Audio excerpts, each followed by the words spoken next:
Magandang araw, magandang hapon, magandang gabi sa ating mga kababayan, sa angmang panig ng mundo, sa angmang bahagi ng Pilipinas. Kasama niyo na po ngayon si Ka Eric sa ating video analysis at sa ating video reaction at mga iba pang importanteng pagtalakay at pagbibigay punto reaksyon sa mga balitang nagaganap sa ating bansa. Mga kababayan, doon po sa palaging nagtatanong kung paano po kayo makakatulong kay Ka Eric. Ako po ay nakakuha ng impormasyon sa sharing ni Langging na pwede palang magpa-member sa channel na Ka Eric Celis YouTube channel.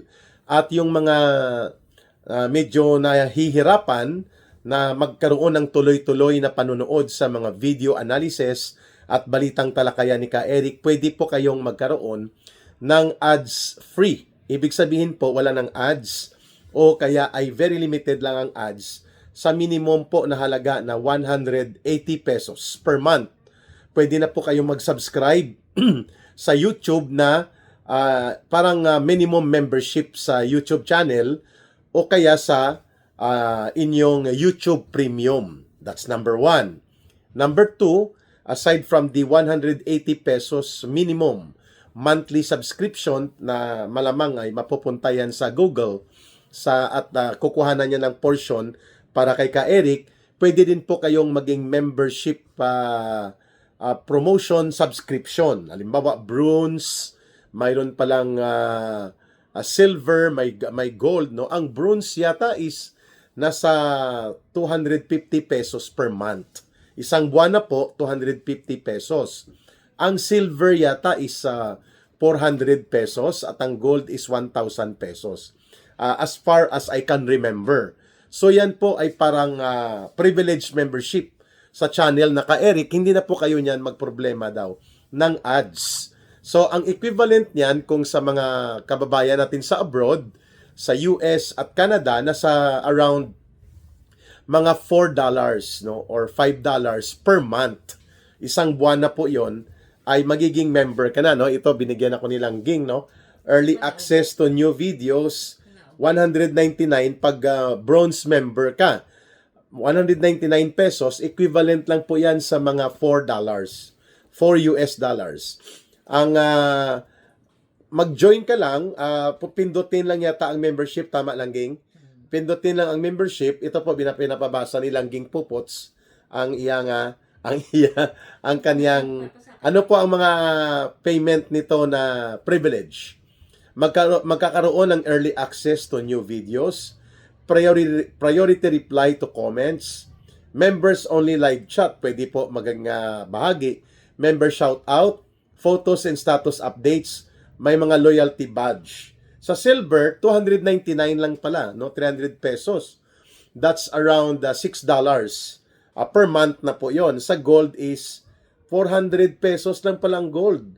And that is only around $8 or $7 nga lang, no? Or $8, tama. So, membership pala, pag ganito, Langging, wala ng kwan. Walang ads. Oo, baka walang ads na po ito. Mayroon din pong ang isa, YouTube Premium. No ads siya. Binalik ko ang cellphone ni Langging. Kasi marami pong nagko-comment, Ka Eric, ang haba ng ads mo. Kahit ako napapansin ko po. Kaya, siguro baka nagkaroon po ng less interest ang ating mga kababayan sa mga videos ni Ka Eric dahil sa ang haba naman talaga ng ads. So, ang isa pala ay ang minimum bronze membership is only 200 pesos. And that is around $4 per month. 200 pesos per month. Pwede rin po, ang silver membership is only 299. That's only 300 pesos per month. At ang gold is only 400 pesos. So, between $4, $6, and $7 per month. No? At may diamond pala is how much? 500. Ayon. So, yan po ay hindi mapupunta kay Ka Eric. Mapupunta po yan sa YouTube. At ang magbibigay ng portion ang YouTube kay Ka Eric. Yun pala ang purpose ng membership. Kaya magpa-member na po kayo. Sa minimum bronze is only around 200 pesos or around $3 or $4 per month sa US at Canada. Okay? So sa mga kababayan ko po, hindi po si Ka Eric ang naglalagay ng ads.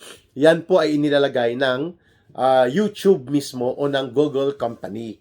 At sila po ang nagkumukuha ng revenue dyan, bibigyan lang nila si Ka Eric ng income. Now, I understand how it works, no? Ang isa na tuloy-tuloy ay ang magkaroon ng YouTube Premium. How much lang ging ang YouTube Premium minimum? For one person, Oh, 150. 158 pesos 1 month for one person. So pag mayroon ka pong YouTube Premium account at magpa-member ka o kaya mag-subscribe kay Ka Eric, wala na pong ads. Okay, halimbawa si Ka Eric, mag-member ako sa YouTube Premium, babayad ako sa GCash ko ng 158 or 160 pesos per month. Isang buwan na po 'yon. At lahat-lahat wala ka ng ads sa YouTube even if you are watching sa mga videos ni Ka Eric. Ayun. So on the average, ang hindi magpa-member sa YouTube channel, pwede po magpa-member doon sa YouTube Premium. At ang minimum pa rin 160 pesos per month. Ang sa YouTube channel ni Ka Eric is only 200 pesos per month. Again, mga kababayan, mga suki ni Ka Eric, hindi po ito kay Ka Eric. Yan po ay mga rates ng Google o ng YouTube mismo at sila ang nagbibigay ng portion para kay Ka Eric. Ayun po ang solusyon doon sa nababagot dahil mahaba at marami ang mga ads na pumapasok po sa channel ni Ka Eric. Uulitin ko lang din po ito mamaya pag nakapag-upload ako at makapagbigay ako ng notice sa ating mga kababayan kung paano po ma-promote ang ating channel at paano nyo po ma-enjoy ang mga magagandang talakayan at mga balitaktakan sa mga punto de vista na ibinabahagi ni Ka Eric. Ayun. Start po tayo ha. Ang ating naman palang ang ating GCash line na tinatanong nyo palagi sa akin, ang nagmamanage po niyan si Langging. Ang kanyang numero ay 0916-308-7710. 0916-308-7710. Yan po ay GCash line at the same time line of support through kay Rohilda Celis o kay Langging. Maraming salamat sa inyong pag-unawa, pagmamahal at pagtangkilik at pagsuporta sa ating Ka Eric Celis community through our Ka Eric Celis YouTube channel. At kung magkasabay ang ating simulcast ng live stream, mayroon din po tayo sa Facebook, bagamat hindi yan monetized, marami din po ang nanonood. Diyan po sa tinatawag nating Ka Eric Jeff Celis Facebook account. Ayun. Start na po, Ka Eric. Okay. Kamakailan po ay pinuna ng maraming mga retired generals at ng marami ding mga netizens at ordinaryong mamamayang Pilipino itong hindi maganda at sablay na naging public statement ni AFP Chief of Staff General Romeo Brawner Jr. Hinggil ito sa kanyang sinasabi na kapag nagkaroon ng digmaan sa pagitan ng bansang China at ng Pilipinas, dapat nakahanda at handa daw ang mga sundalong Pilipino na mag-hold out o mag-hold the line between 15 days to 20 days bago ang responde ng mga allied countries. For that matter, ang bansang Estados Unidos, Australia, at iba pa na kinokonsidera ng Philippine government as mga kaalyadong bansa. Wala po tayong problema doon sa punto de vista na sakaling magkaroon po ng actual na shooting war o yung actual na armed conflict sa pagitan ng anumang bansa laban sa Pilipinas ay dapat nakahanda tayo. Pero ang tanong, bakit tayo pupunta doon? Yun po ang basic question. Bakit tayo gagawa ng mga pahayag na parang nag-uudyok ng digmaan? Kung pwede naman na ito ay gawan ng pamamaraan sa dialogo at diplomatikong pamamaraan na nag-uusap ang ating government leaders. As if si General Romeo Brawner ay otorisado na gumawa ng mga pahayag na may kaugnayan at may mga implikasyon sa tinatawag na foreign policy at foreign relations. Ang sagot ni Ka Eric dyan, wala. General Bronner cannot speak about foreign policy. General Bronner or anybody from the security sector, even the defense secretary, is not allowed na gumawa ng mga pahayag o posisyon na may implikasyon at mayroong kaugnayan sa posibleng mga negatibong impact sa ugnayang panglabas ng Pilipinas sa kanyang mga karatig bansa o sinumang bansa. Because the chief architect of foreign policy and foreign relations as far as the Philippine government and our Republic of the Philippines is concerned, ay nakasalalay po yan at nakaatang sa balikat ng presidente. Pangalawa, as if kaya nating makipagdigma sa China.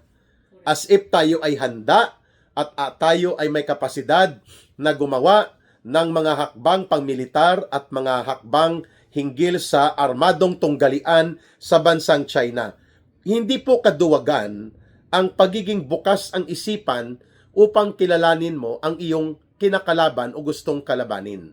Yan po ay basic sa art and science of warfare. At alam yan ni General Bronner, he should know about that. Know your enemy and know yourself so that you can be able to win battles and be able to succeed in war. Yan po ang pagparaphrase ng fundamental doctrine sa pakikipagdigma na inilatag ng isang war philosopher na si Sun Tzu. Sa pangalan pa lang galing China, no? Kilalanin mo ang sarili mo at kilalanin mo ang gusto mong kalabanin o ang iyong gustong maging kalaban at upang ikaw ay maging sigurado sa pagkahihinat na ng iyong pakikipagsagupa at alam mo ang magiging resultang tagumpay ng iyong pakikipagdigma. Ayon. Yan pong ibig sabihin yan. Hindi kaduwagan kung kapag ang doktrina tungkol sa warfare ay ating binabalikan. Pero ang basic question na gustong i-promote ni Ka Eric sa talakayan sa puntong ito, bakit tayo hahantong sa pakikipagdigma? Bakit tayo hahantong sa digma-digmaan na siyang gustong ipahiwatig ng mga very abrasive and aggressive? Abrasive, ibig sabihin, kumikiskis, no? Kumikiskis, abrasive. At very aggressive, ibig sabihin po, confrontational na mga pahayag nitong tatlong kulukoy na to, no? Si General Bronner, si Commodore Tariela, at itong si Secretary na may Maltese citizenship at may Maltese passport na Gibo Teodoro, no? Na DND Secretary. Una sa lahat, hindi sila authorized. Hindi sila binigyan ng kapangyarihan sa batas man o sa ating kalakaran ng gobyerno na sila ang magsasalita tungkol sa mga ugnayang panglabas at tungkol sa mga patakaran at direksyon kung papaano dadalhin ang mga usapin patungkol sa foreign relations and foreign policy. It is exclusive to the President only. Ayon. At yan po, at least kahit papano, mas maingay pa itong si Bronner, no? At itong si Gibo Teodoro at itong si Tariela kaysa totoong alter ego ni Marcos. Kung ang pag-uusapan ay foreign affairs and foreign relations, I'm talking about the Department of Foreign Affairs Secretary. The Department of Foreign Affairs Secretary as an alter ego of the President pertaining to foreign relations functions ay mas may karapatan kay Bronner, mas may karapatan kay Gibo, mas may karapatan kay Tariela na magsalita at magpahayag sapagkat aside from the President or next to the President, ang magiging punong representante ng Pilipinas sa diplomasya ay ang Department of Foreign Affairs Secretary. Yan po ang equivalent ng US State Department Secretary. Ayun. So dapat ilugar ni Bronner ang kanyang pagtapang-tapangan, ang kanyang pag-iinstiga, yung tinatawag na warmongering posture na ito, o yung digma-digmaan na tapang-tapangan, no?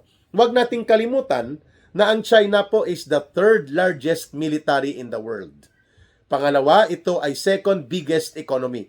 At ang pangatlo, ito ay major trading partner ng 122 countries or nations in the world, including ang Amerika. So bakit tayo hahantong in the first place sa pakikipaggirian ng digmaan sa China? Kasi ang punto de vista ni Bronner ay naglalatag siya ng predicate. Naglalatag siya ng mga batayan o premises tungkol sa pagkakaroon ng posibilidad ng shooting war or aktwal na armadong tunggalian sa pagitan ng Pilipinas at ng China. Sa the way he delivered his statement, na hindi naman niya kinorek there was no attempt to correct either or to rectify nang sinabi niya na naghahanda at sinasanay na ang lahat ng mga bahagi ng sandatahang lakas ng Pilipinas o ng Armed Forces of the Philippines. That means Armed Forces of the Philippines, we are referring to the Philippine Army. We are referring to the Philippine Air Force, Philippine Navy, at sa ilalim ng Philippine Navy, ang Philippine Marines. Yan po ang sakop ng tinatawag na Armed Forces of the Philippines.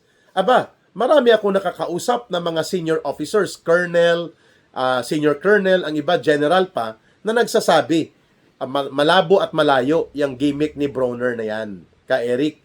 Kasi, hindi naman tayo naniniwala na aabot sa pananakop sa teritoryo ng Pilipinas ang ating paggiri-girian sa China. In fact, if there is a priority for China na aagawin niya as part talaga ng kanyang historical claim na ito ay bahagi ng kanyang teritoryo, walang iba kundi ang bansang Taiwan o ang lugar ng Taiwan. Because the Taiwan Strait or the Taiwan island government there is part and parcel ng historical geographical na latag ng China. Dati ang pangalan ng Taiwan ay Formosa. Nung manalo ang nagtagumpay na ang revolusyon sa China na pinamunuan nila Mao Zedong ng Communist Party of China at ng People's Liberation Army of China noong 1949, ang naging konsesyon o naging agreement na ang Kuomintang, the ruling party noon, na parang sila ang mga armed forces of the Philippines noon, kung equivalent sa atin, natalo sila sa NPA, parang ganun yon. So, ang People's Liberation Army at ang Communist Party of China, nakipagsundo sila sa Amerika na bibigyan ng graceful exit at mga pag-atras ang tropa ng Kuomintang sa ilalim ng pamumuno ni General Chiang Kai-shek. Nang matalo ang Kuomintang sa China sa digmaan nila, sa civil war nila, at nagtagumpay ang People's Liberation Army ng China sa pamumuno ng Chinese Communist Party of the Philippines, umatras ang Kuomintang group at ang kanilang mga remnants sa gobyerno nila papuntang Formosa. At ito na nga ang naging daan para mabuo ang isang gobyerno o isang entity na tinatawag dati na Chinese Taipei Republic o ngayon mas kilala sa katawagan na Taiwan. At ito ay hindi kinikilala bilang bansa. According to United Nations policy, there is only one China, and that is the China na kinikilala ng buong mundo. Taiwan is not a separate country. It is not even considered as a separate territory or an entity by its own self as a state. Hindi po ganon ang status ng Taiwan. So ito ay isang political unit, ito ay isang political entity, subalit hindi po ito kinikilala na hiwalay sa bansang China. Therefore, there is a tacit or indirect recognition na mayroon pa pong historical claims ang China over Taiwan. At mas yun po ang interes ng China kung ang pag-uusapan ay direct invasion. Hindi sila direktang interesado na sakupin ang Pilipinas. At walang ganong kasaysayan ang China. Mas interesado silang bawiin at sakupin ang China to reunify with one China na programa ng Communist Party of China. Saan ang gagaling ang hugot ng tapang-tapangan? Digma-digmaan at itong pakikipaggerian leading towards a warmongering posture na ginagawa ng Armed Forces of the Philippines under the leadership of Chief of Staff General Bronner. Nanggagaling po yan sa pang-uudyok ng Estados Unidos. Nanggagaling po yan sa pang-uudyok ng mga war mongerers at ng tinatawag na deep state operators. Ito yung mga nagninegosyo ng mga kagamitan at mga teknolohiyang pangdigma. Nagpo-produce at nagmamanufacture ng mga armas, ng mga bomba, ng mga eroplanong pangdigma, ng mga barkong pangdigma, at pati na po ng mga kagamitan at armas sa pakikipagdigma.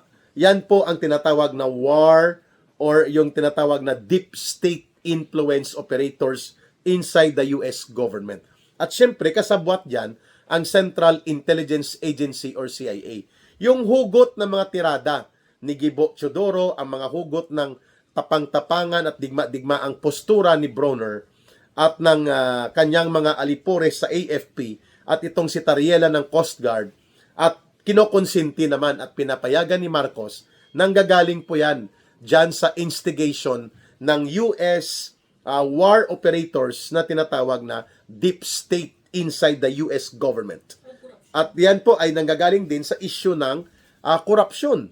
Sapagkat kapag may digmaan, may negosyo. At pag may negosyo at may perang gumagalaw, may korupsyon.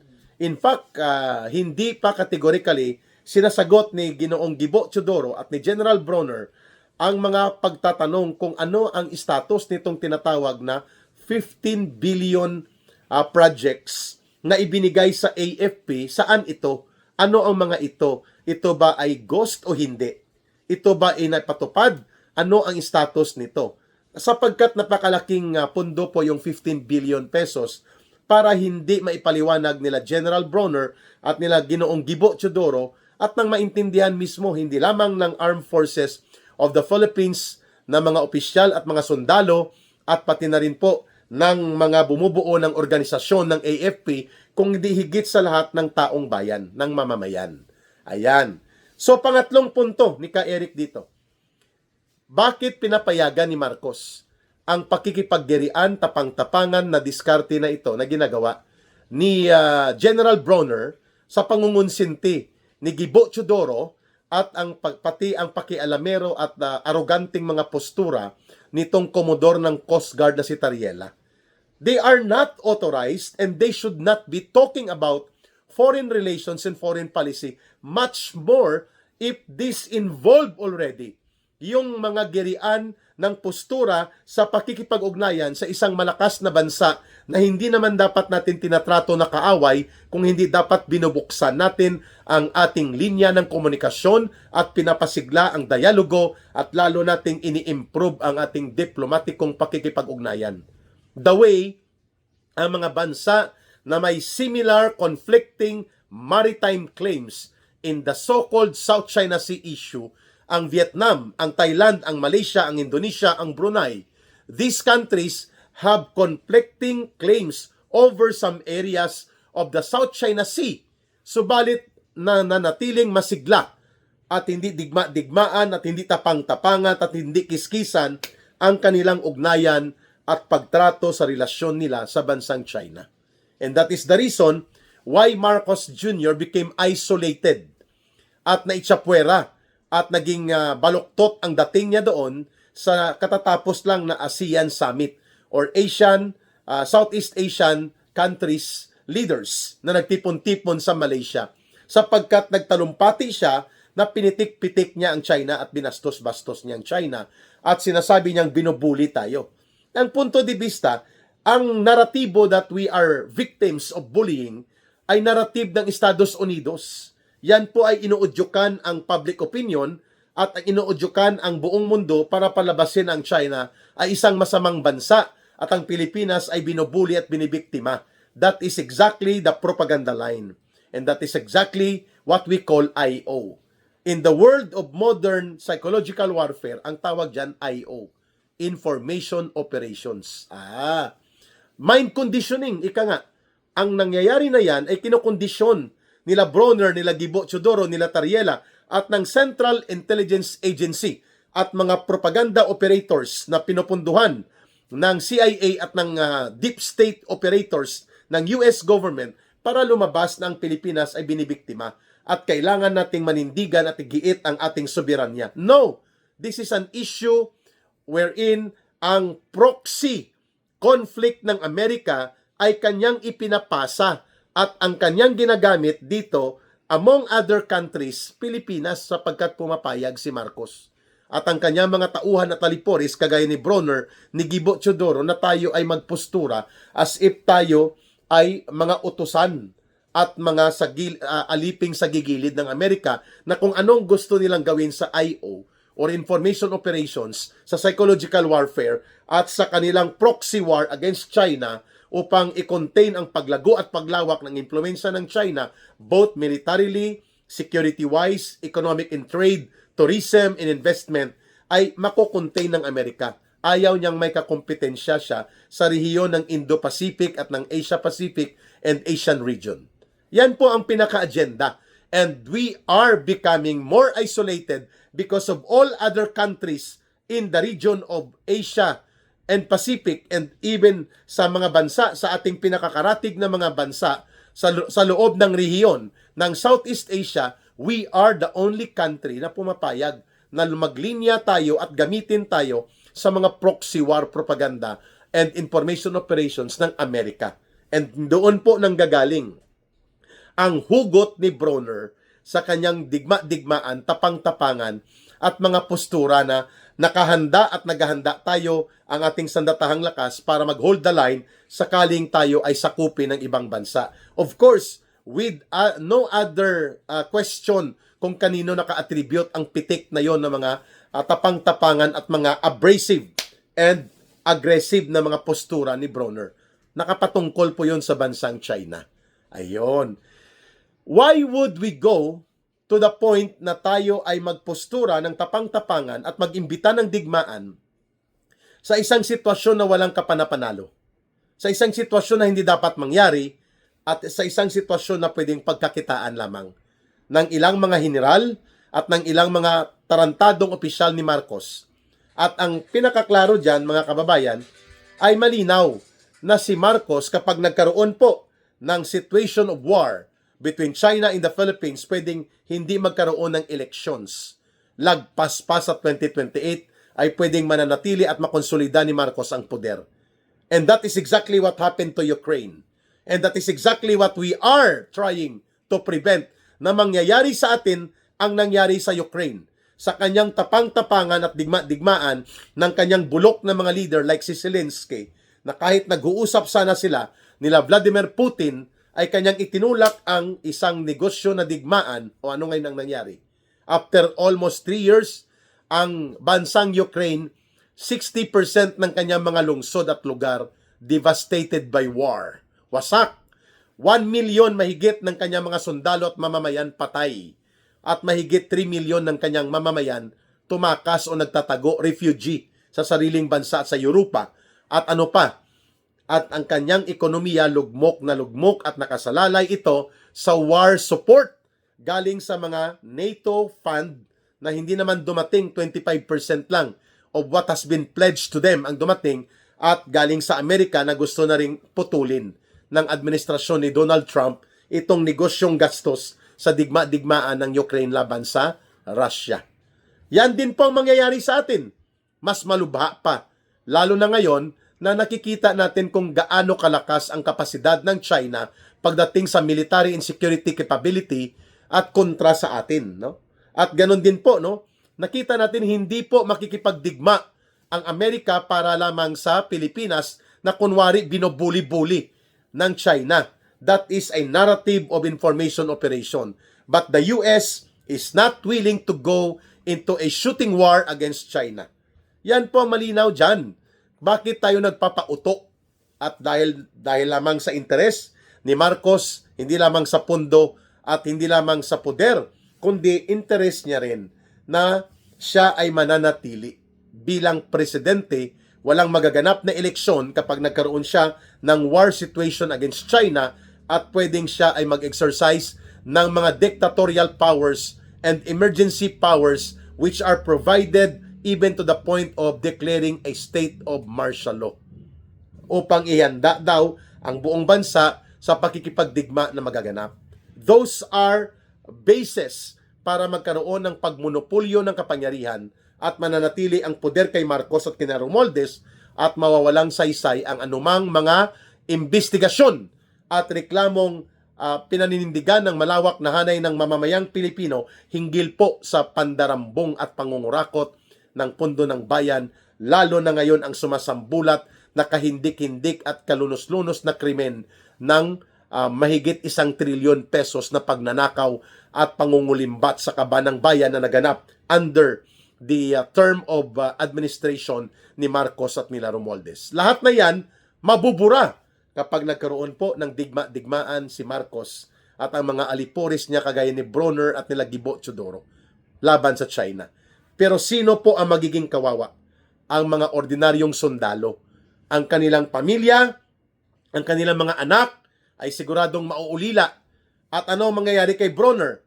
Ano ang mangyayari kay Tariela at kay Gibo Teodoro at kila Marcos, kina Romualdez? Sila po ay tatakas sa Pilipinas. They will not be deployed to the front line. Mabuti sana kung ang mag-front line kapag nagkaroon ng bakbakan at aktwal na digmaan sa China ay sila Sandro Marcos, anak ni Bongbong Marcos, anak ni Bronner, si Bronner. Pero hindi. Ang isasalang nila ang mga ordinaryong mamamayan, ang mga ordinaryong sundalo ang haharap sa bangis ng military might and capacity ng China. So why would you provoke a situation wherein we are at the losing end of everything? Bakit tayo dapat pumunta at humantong sa ganyang sitwasyon? Yan po ang tanong ng taong bayan sa atin kay Bronner. At sana po makita ito ng mamamayan. Kaya ako, I will be an anti-war advocate. Not because ako ay takot o duwag. Not because ako ay kumakampi sa China. No. Ang aking posisyon, hindi kailangan at hindi dapat tayo pumunta sa isang digmaang kabaliwan. At hindi tayo dapat matulad sa Ukraine at tayo po ay walang dahilan para pumasok sa antas ng relasyon na umaabot sa digma-digmaan at mga kiskisan sapagkat ang diplomatiko at mga pakikipag-usap at matinong pakikipag-ugnayan ay nagagawa naman po ng mga bansang may kaparehong kalagayan sa atin kung ang pag-uusapan ay ang conflicting maritime claims. And I'm talking about our immediate neighboring countries. What they are doing right now ay nagpapatuloy na malakas at masigla at maunlad ang kanilang diplomatiko at ang kanilang turismo, ang kanilang negosyo, investment at pangseguridad na ugnayan sa China.